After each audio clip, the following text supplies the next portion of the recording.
नमस्कार। लघु पराशरी के अध्ययन क्रम में आज आयुर्दायाध्याय का 4 और 5 श्लोक है। मैं समझता हूं कि यह दोनों श्लोक पूर्व वाले श्लोकों का जो भावार्थ है उसको इसमें संग्रहित कर दिया गया है, अर्थात ये कोई विशेष नहीं है, उन्हीं श्लोकों का एक संग्रह है। श्लोक दूसरा है लेकिन जो अर्थ है वो वैसे ही है।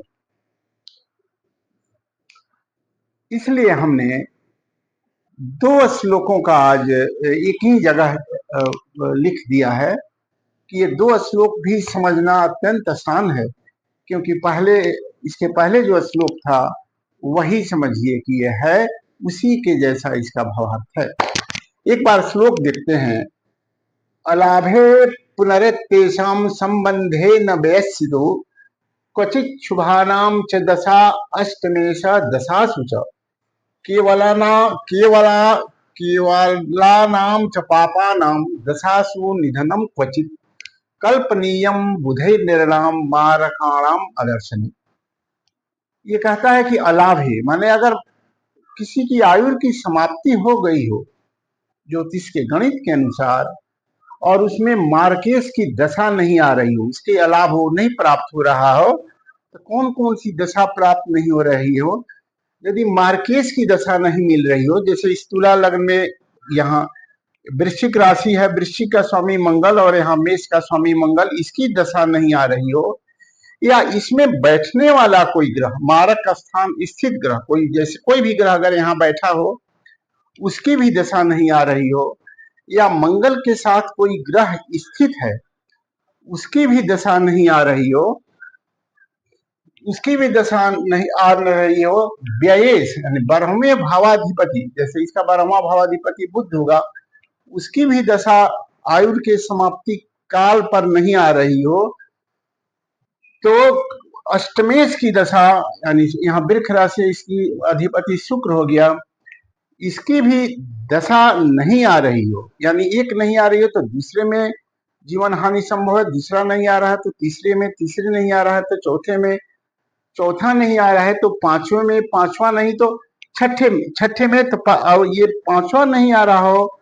तो केवलान नाम च पापा नाम दशासु निधनम क्वचित। तो पापग्रहों की दशा में, यानी पापग्रह कौन है तो 3, 6, एकादश स्थानाधिपति जो है वो सभी कुंडलियों में पापग्रह होते हैं। तो जैसे इसमें तीसरा जो हो गया वो धनु राशि है, इसका स्वामी बृहस्पति हो गया। छठा में मीन राशि है, इसका भी स्वामी बृहस्पति हो गया। और 11वां यानी सूर्य है, सिंह राशि है, उसका स्वामी जो है वो सूर्य हो गया। तो उन सब दशाओं की अगर प्राप्ति नहीं हो रही हो तो बृहस्पति और सूर्य, इनकी दशा में जीवन हानि समझना चाहिए। और ये जो भी दशाएं कही गई हैं, मार्केश की, मारक स्थान में स्थित ग्रह की, मार्केश के साथ सहचारी ग्रह की, व्ययेश की, अष्टमेश की और त्रिसदायाधिपति की दशा अगर किसी भी कुंडली में चल रही है, तो आयु अगर किसी की है, लंबी है, दीर्घायु है, तो उस स्थिति में भी निश्चित रूप से मानसिक और थोड़ी सी शारीरिक कष्ट को झेलना पड़ता है। यानी ये दशाएं जो हैं वो सुभद नहीं होती हैं। यही इस श्लोक का एक सामान्य भावार्थ है, और अपनी अपनी कुंडलियों से या अपने मित्रों या परिवार के कुंडलियों से समझेंगे, निश्चित करेंगे कि किस कुंडली में मार्केश कौन है, मारक का स्थान में कौन सा बैठा है,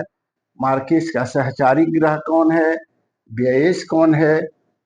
ये अष्टमेश कौन है, त्रिसदायाधिपति कौन है। इस सब का जब संग्रहित करके एक एक चीज जब देखेंगे तो निश्चित रूप से ज्योतिष ज्ञान का संवर्धन होगा,